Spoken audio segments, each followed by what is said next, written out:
테크인스탁입니다. 두 분의 인사이트로 오늘장 준비 도와드립니다. 알파경제 김준우 이사, 로크투자연구소 임순재 대표 모셨습니다. 안녕하세요. 안녕하십니까. 네. 특히나 임 대표님 같은 경우는 지난 목요일에 오셔가지고 그 사이 시장 많은 일이 있었잖아요. 네. 어떤 시각으로 보고 계실지 좀 궁금합니다. 첫 번째로 그래서 임 대표님 준비한 내용이 바로 BOJ 부분이죠. 최근 이런 변동성을 자극하는 요인 가운데 하나로 이 엔화의 큰 폭의 하락, 이 달러 대비 엔화의 환율의 큰 폭의 하락 이후에 또 이 제자리를 찾아가는 모습 가운데서 시장 이리저리 좀 흔들리고 있는 상황입니다. 여기에 갑자기 또 방향이 바뀐 원인, 어제 영향을 미쳤던 부분이 BOJ 쪽에서 조금은 다른 스탠스의 멘트가 나오면서 이 엔화의 방향성이 바뀌었다라는 평가가 나타나고 있는데요. 그렇다면은 어떤 내용이 좀 나왔는지부터 들어볼까요?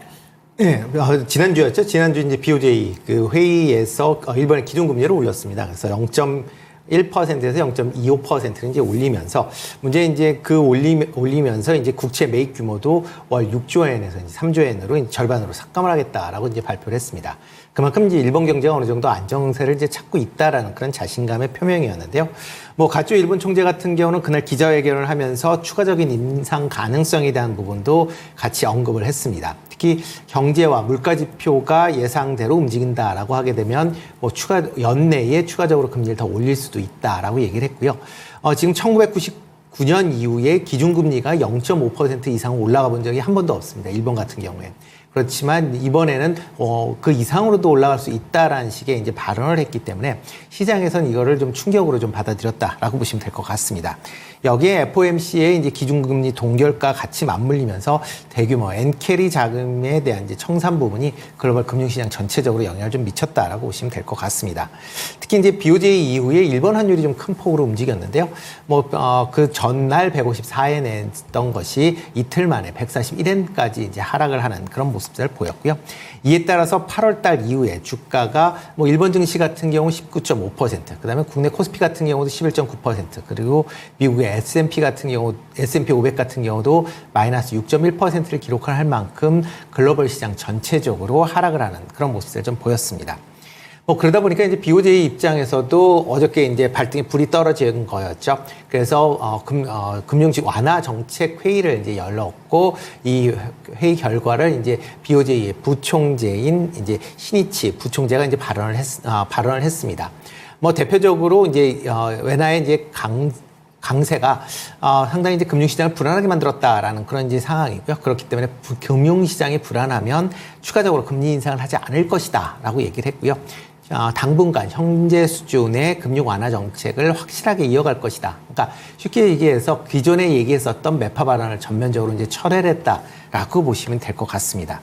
뭐 이런 이제 발언 이후에 엔화가 다시 약세를 보이면서 글로벌 증시가 아시아권하고 유럽은 이제 상승세를 좀 보이는 그런 모습을 보였습니다. 그래서 전일 미국 증시 같은 경우는 한 2.5%, 그다음에 코스피 같은 경우도 1.8%를 보였고요. 유럽 증시 같은 경우도 1% 중반대 상승세를 보이는 그런 모습을 보이고 있습니다. 다만 BOJ가 이번에 이제 매파적 발언을 이제 철회했다라는 게 시장에 단기적으로 긍정적으로 영향을 미치지만 향후에 정책적 안정성을 본다라고 하게 되면 이번 발언으로 인해서 신뢰성이 상당 부분 이제 훼손이 되는 그런 모습을 보였기 때문에 그런 부분은 조금 주의하셔야 되지 않을까라는 생각을 해보고 있고요. 시장 전체적으로 아마 당분간 좀 시장 불확실성이 좀 더 이어질 가능성이 있다라고 생각을 하고 있습니다. 전일 미국 시장도 이런 불확실성이 지속이 되면서 장중에 등락을 큰 폭으로 이제 보였는데 지금 상황으로 본다라고 하게 되면 이런 불확실성은 좀 더 이어질 가능성은 있고요. 물론 엔캐리 자금이 상당 부분 좀 완화됐을 것이다라고 지금 기대는 하고 있지만 언제든지 나올 수 있는 그런 이제 부분이고요. 특히 미국에서 기준금리를 인하한다라고 하게 되면 다시 엔캐리 자금의 청산 가능성에 대한 부분들이 얘기 나올 가능성은 충분히 있다라고 보여집니다. 이와 더불어 이제 중동의 이제 지정학적 리스크 여전히 좀 남아 있다라고 보시면 될 것 같고요. 아마 지금 올림픽 기간이기 때문에 아마 올림픽이 끝난 이후에 이란이 이스라엘을 공격할 것이다라는 그런 이제 얘기가 나올 만큼 올림픽 이후를 좀 더 직후를 좀 더 보셔야 되지 않을까라는 생각을 해보고 있고요. 미국의 경기 둔화 가능성에 대한 부분은 일단은 아직까지는 조금 먼 그 단계 아닌가. 다만 이런 이제 심리적인 불안으로 인해서 증시 전체적으로는 여전히 좀 출렁거릴 가능성이 있다라고 생각을 하고 있습니다. 네. 그래서 엔화와 함께 또 시장의 하락 요인으로 지목되던 뭐 미국의 경기라든지 이런 중동의 지정학적 리스크 같이 좀 체크를 해주셨는데 지금 올림픽 기간이 8월 11일까지네요. 물론 그 이후에 패럴림픽이 좀 진행될 것 같기는 하지만 그 시기점 이후에 또 뭔가 좀 중대 사안이 발생할 수도 있다라고도 의견을 내주셨는데 그러면 엔화와 관련해서는 이제 좀 어느 정도 변동성이 진정이 될까요? 일단 뭐 단기적으로 조금은 이제 유동적이긴 하겠지만 조금 안정을 찾지 않을까 싶습니다. 뭐 저는 뭐 미국 시장에서도 이제 엔화가 조금 안정세를 좀 보였습니다. 147엔대를 기록을 하는데요.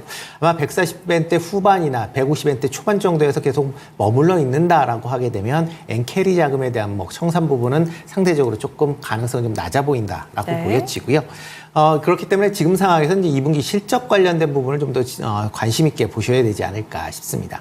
뭐 2분기 실적에 따라서 지금 주가들이 이제 급등락을 이제 하고 나뉘고 있는 그런 상황입니다. 뭐 대표적으로 전일 셀트리온 같은 경우에 뭐 좋은 실적으로 인해서 8% 넘는 상승세를 보였지만 뭐 아모레 퍼시픽 같은 경우는 실적이 크게 이제 예상을 못 미치면서 25% 급락을 하는 그런 모습을 보였습니다. 그만큼 실적에 관한 부분을 포커스를 좀 맞춰야 되지 않을까라는 생각을 해보고 있고요. 특히 이제 하반기 이후에 실적이 계속 좀 이어질 수 있는 뭐 대표적으로 이제 반도체나 조선, 그다음 전력기기, 바이오, CDMO 같은 경우는 여전히 좀 관심 있게 보셔야 되지 않을까라는 생각을 해보고 있습니다. 네, 알겠습니다. 이럴 때 실적에 집중하자라는 솔루션을 주시네요. 다음 두 번째 넘어가겠습니다. 8월 시장의 본질은 변동성 이렇게 김 이사님 좀 콕 집어서 이야기를 해주시는데 변동성에 주목한 이유 그리고 8월 들어서 변동성이 어땠는지 이런 부분 알려주시죠. 네, 결국 뭐 조금 전에 살펴주신 것처럼 엔화 변동성 자체가 아시아 증시 전반의 변동성을 끌어올리고 있고 이 변동성의 핵심 포인트는 딱 한 가지입니다. 과거로 안 돌아간다. 이게 핵심 포인트라는 거죠. 왜냐하면 어제도 뭐 설명을 드렸지만 이 엔화와 관련된 자금들이 시장의 그 우려로 퍼져나가면서 청산된 자금들이 꽤 많은데 이 레버리지 쓴 사람들은 10배 레버리지 썼으면 깡통, 5배 썼으면 반토막 이상 이렇게 나버린 상황이라는 거죠. 그럼 이 사람들이 엔화가 설사 150엔으로 돌아간다고 해서 다시 공격적으로 엔캐리 들어올 거냐? 그렇지 않을 거라는 거고요. 그 다음에 지금 이제 준비된 그림 보시면 오늘 뭐 슈퍼마이크로가 큰 역할을 하긴 했지만 엔비디아도 마찬가지죠. 최근에 이게 지금 필라델피아 반도체 지수 15분봉인데 이 뭐 정상적인 차트입니까? 지금 뭐 매일 갭이 발생하고 매일 등락이 발생하는 상황이에요. 어저께도 3% 올랐다가 3% 빠지면서 장중 변동성이 7%인데 보통 뭐 호재 같은 거 나와서 일간 뭐 7% 움직일 수 있죠. 그런데 3% 강세였다가 종목군들의 실적이 그렇게 뭐 크게 나쁜 것도 아닌데 전망 나쁘면 급락. 그다음에 뭐 생각보다 뭐 상황이 조금만 안 좋아졌다라는 그런 뉘앙스만 보여도 급락. 이런 게 나타나고 있다는 거죠. 그럼 여기서도 마찬가지. 뭐 아시다시피 미국 시장은 뭐 공매도도 열려 있고 여러 가지 파생 상품들이 뭐 국내 시장보다 월등하게 많다 보니까 각종 여러 가지 그 상품들로 엮여 있는 그런 매매들이 엄청나게 많은데 그런 매매들이 여기서 다 터져 나간다는 거죠. 그러면 그런 자금들은 다시 들어올 수 있을까? 못 들어옵니다. 대부분 다 레버리지를 사용한 자금들이기 때문에 못 들어오죠. 그러면 또 문제는 뭐냐? 거래가 줄어들죠. 거래가 줄어들면 어떻게 되느냐? 악재에 따라서 주가가 춤을 추니까 우리가 투자할 때 정신을 차릴 수가 없는 겁니다. 막 급락했다가 다음날 급등했다가 또 내려보면 또 급락하는 이런 양상이 반복되면 제대로 투자할 수 있을까? 여기서 정신을 잃고 뭐 낮은 구간에서 손절하거나 아니면 뭐 높은 구간에서 뭐 공격적으로 사거나 그래서 오히려 실수를 할 가능성이 또 높아진다라는 거죠.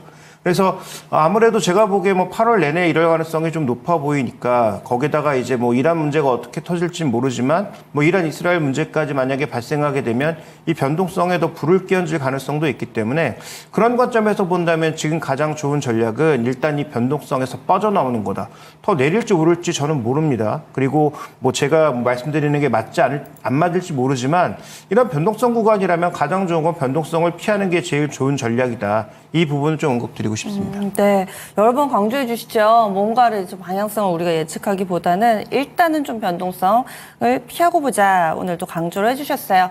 다음은요, 섹터별로, 종목별로 좀 알아보겠습니다. 이런 장세 속에서도 하락할 때도 그리고 오를 때도 꾸준히 강한 쪽이 제약바이오입니다. 이 삼성 바이오로직스 어제 신고가 썼고요. 셀트리온의 장대 양봉도 상당히 좀 의미 있는 모습, 거래를 동반하면서 많은 분들의 이목을 집중시켰습니다. 이런 가운데서 제약바이오 중소형주들까지 덩달아서 분위기가 좋아지는 양상인데 과연 하반기 주도주가 될 수 있을 것인가? 우리 제약바이오가 달라졌더라고요, 임 대표님. 네, 좀 뭐 하반기대로 좀 달라졌죠. 뭐 그동안 이제 주가는 많이 못 올랐었기 때문에 이런 이제 가격 메리트에 대한 부분이 이제 크게 좀 부각이 되고 있다라고 보시면 될 것 같습니다. 특히 뭐 최근 들어 이제 시장 전체적으로 보면 프로그램하고 매매하고 이제 연동이 되어 있는 대형주들이 상대적으로 조금 이제 주가의 이제 변동성이 좀 상당히 좀 큰 그런 모습을 보였고요. 대신 이제 제약바이오 쪽으로는 이제 최근에 실적 관련된 부분, 그다음에 이제 여러 이제 테마성 이제 이슈로 인해서 좀 강한 그런 모습을 좀 보였다라고 보시면 될 것 같습니다. 특히 이제 대형 바이오 관련돼서는 이제 실적이 2분기에 상당히 이제 좋게 나오면서 시장 흐름을 좀 주도하고 있는 거 아닌가라는 생각을 해보고 있습니다. 뭐 대표적으로 삼성바이오로직스 뭐 분기에 이제 1조 원 매출을 달성을 하면서 상당히 이제 좋은 2분기 실적을 기록을 했고요. 셀트리온 같은 경우는 전일 이제 실적 발표를 하면서 분기상 첫 번째로 이제 8천억을 넘는 그런 이제 매출을 달성을 했습니다. 뭐 2분기 매출을 보면 8,747억으로 전년 대비 67% 가까이 상승을 했고요. 영업이익은 뭐 대신 이제 60% 좀 감소한 725억을 기록을 했는데 이거는 뭐 그 셀트리온 헬스케어와의 합병으로 인한 무형자산 이제 상각이 이제 반영이 되면서 이렇게 이제 영업이익이 큰 폭으로 감소를 했는데 뒤집어 얘기한다라고 하게 되면 이렇게 무형이익 감소로 인해서 다음 분기에는 상당히 실적이 개선될 수 있다라는 그런 또 모습을 볼 수 있다라고 보시면 될 것 같습니다. 이렇게 이제 대형 관련주들은 대부분 이제 해외 매출이 큰 폭으로 증가하면서 실적이 이제 좋아졌다라고 보시면 될 것 같고요. 뭐 국내 기반의 이제 대형 이제 제약회사 같은 경우도 실적이 예상보다는 상당히 좀 견고한 그런 모습을 보였습니다. 특히 상반기 의료 파업으로 인해서 관련된 매출이 좀 부진할 거 아니냐라는 예상들을 깨고 전반적인 기업들이 시장 예상치를 상회하고 있는 그런 이제 모습을 좀 이어가고 있다라고 보시면 될 것 같고요.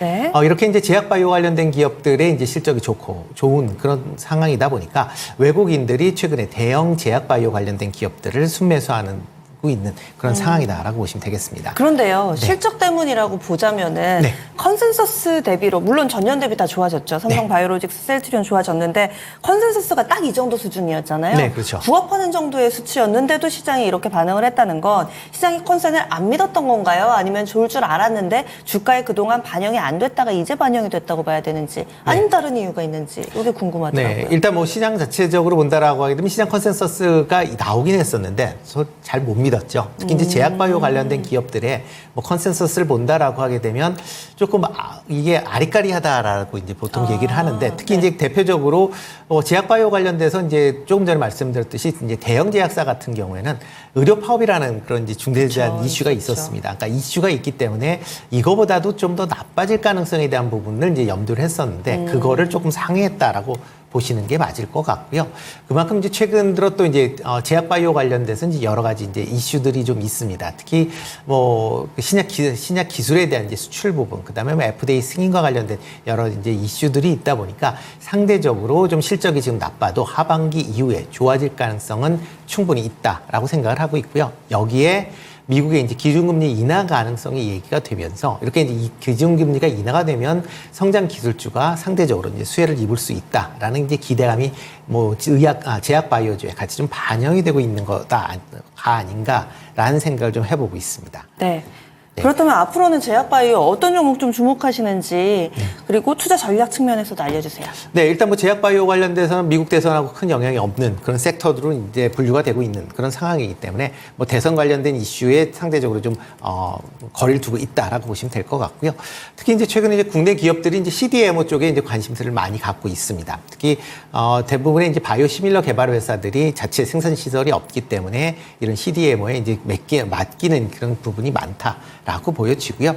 이와 더불어 이제 미국의 생물보안법에 대한 이슈 뭐 계속 뭐 나오곤 있습니다. 물론 아직 확정돼 그 이슈에 따라서 주가가 이제 출렁거림은 분명히 있긴 하지만 뭐 향후에 뭐 이런 이제 생물보안법이 뭐 본격 이제 통과된다라고 하게 되면 국내 관련된 CDMO에 대해 기업들이 상대적으로 수혜를 입을 가능성은 충분히 있다라고 생각을 좀 해보고 있습니다. 이와 더불어 기술 수출과 관련된 기업들 여전 관심 있게 보시면 좋을 것 같고요. 특히 이제 FDA 승인과 관련돼서 8월달 내에 지금 승인 얘기가 나오고 있는 유한양이나 오스코텍 여전히 좀 관심 있게 보실 필요가 있다라고 보여지고요. 그리고 이제 CDMO 관련돼서는 삼성 바이오로직스나 그다음에 셀트리온 관심 있게 보시면 어떨까 싶습니다. 네, 굵직굵직한 종목 위주로 얘기를 해주셨고 유한양행, 오스코텍은 또 중복해서 많은 분들이 또 공통적으로 제약바이오의 유망한 종목으로 얘기를 해주시네요. 다음 넘어가겠습니다. 시장이 좀 불안하다고 하는데 물론 현금 만들어 놓으신 분들도 있으실 테고요. 아니다, 나는 그래도 주식으로 가고 싶으시다 한데 조금 더 방어적인, 조금 더 안정적인 종목 찾으시는 분들도 있으실 겁니다. 과연 방어주가 뭐가 될까요? 김 이사님? 네, 뭐 방어주 여러 종목들이 있죠. 뭐 유틸리티도 있고 통신주도 있고 뭐 여러 종목군들이 있는데 뭐 방어주를 말씀드리는 것은 지금 시장에서 방어주를 옮겨 타자, 뭐 방어주를 주력으로 가자 이 얘기는 아닙니다. 포트폴리오 재편이 필요하다는 얘기고요. 현금을 만드는 것이 1순위라고 본다면 그동안 아까 언급드렸던 것처럼 이 시장은 분명히 우리 시장은 뭐 최근에 바이오가 강하긴 하지만 전체 글로벌 시장을 놓고 봤을 때는 AI가 지배한 시장이잖아요. 그래서 AI 쪽 혹은 우리 시장에서 강했던 뭐 전력기기 이런 쪽으로 만약에 집중적으로 포트폴리오를 구성하고 계신 분이라면 일부를 팔아서 포트폴리오를 리밸런싱할 필요가 있다라는 관점에서 방어주를 말씀드리는 거예요. 근데 방어주라고 하더라도 아무거나 사면 안 되죠. 방어주도 분명한 컨셉이 있다. 방어주 내에서도 방어가 충분히 가능한 그런 종목군들을 사야 된다가 오늘 방어주를 말씀드리는 이유입니다. 네, 그렇다면은 이 방어주 가운데서도 어떤 쪽을 보시는지 좀 알려주실까요? 네, 뭐 두 가지로 간단히 정리해 보면 뭐 금융주 여전히 관심 가져야 됩니다. 왜냐하면 뭐 실적이 뭐 PF가 정말로 시스템 리스크가 올 정도로 크게 확대되지 않는 이상 일단 실적이 계속 올라가고 있는 상황에서 이들 종목군들은 계속 봐야 되고요. 특히 이제 준비된 그림 보시면 굉장히 특이한 건, 이 4대 금융지주 중에서 지금 뭐 하나금융이나 우리금융은 오히려 순이자 마진이 빠지고 있어요. 그러니까 금리가 지금 완화되고 있는 국면인데 그런데 신한지주하고 KB금융은 견조하게 버티고 있단 말이죠. 이게 뭐 포트폴리오 관리라든지 아니면 그 자산의 관리를 통해서 지금 이렇게 이익이 잘 방어되고 있는 종목군들은 지금 현재 늘어나고 있는 그 이익이 쉽게 줄어들지 않을 걸로 보여지고요. 그다음에 은행주가 보통 금리가 떨어지는 구간에서 투자하기 어렵다라고 얘기 많이 하잖아요. 근데 뭐 최근에 은행 잘 아시다시피 뭐 대출 금리의 움직임이 항상 예금 금리보다 더 빠르게 움직이기 때문에 예대 마진은 아마 생각보다 잘 방어될 가능성이 있다 이렇게 봐야 될 것 같습니다. 그래서 뭐 PF가 아주 심각하게 뭐 크게 부과되지 않는 이상 KB금융처럼 최근에 자사주 소각도 적극적으로 하면서 실적도 계속 늘고 있는 종목군들은 주목해 볼 필요가 있다고 판단하고 있고요. 다음 이제 준비된 그림 보시면 통신업종이 최근에 실적이 늘고 있습니다. 근데 이거 뭐 다시는 것처럼 B2C가 좋아지는 거 전혀 아니에요. B2C는 좋아질 게 없어요. 어차피 근화물의 근합이고 상대편 거 서로 뺏어오는 거에 불과합니다. 새로 이제 안 늘고 있는 거거든요. 근데 그럼 뭐 때문에 실적이 늘어나느냐? 두 가지 때문이죠. 이제 예전만큼 광고 선전비 안 한다. 그래서 뭐 되돌려 보시면 불과 한 4, 5년 전만 하더라도 TV의 광고에서 KT나 SK텔레콤 광고가 정말 많이 보였어요. 물론 요즘도 보이지만 과거 대비해서 빈도나 강도는 꽤 많이 줄었다. 그다음에 뭐 길거리에 뿌리는 돈도 예전만큼 그렇게 많이 뿌리지 않는다라는 걸 주목해 보실 필요가 있겠고, 그다음 또 하나는 이제 B2B가 성장하고 있다는 거죠. 클라우드를 중심으로 B2B가 성장하면서 이런 종목군들이 결국 실적이 조금씩 올라간다라는 측면에서 바라보면 결국 이것은 뭐 긍정적으로 KT 같은 종목군들에 좀 더 메리트를 줄 수 있는 상황이다. 저는 이렇게 판단하고 있어서 그래서 방어주 중에서도 컨셉은 확실하게 실적이 늘어나고 밸류도 그렇게 비싸지 않은 종목군들을 우리가 관심을 가져볼 필요가 있겠다. 이렇게 말씀드리겠습니다. 그러면은 지금 뭐 신규 접근도 가능하다고 보시는 거세요? 은행이나 통신 쪽? 네, 맞습니다. 대신 전체 포트폴리오 내에서의 비중은 한 10%에서 15%가 적절할 것 같습니다. 예, 알겠습니다. 제한적인 비중으로 방어주 가져가시는 이런 포트폴리오의 재평 과정 필요하다라는 설명까지 드렸습니다. 지금까지 체크인스탁이었습니다.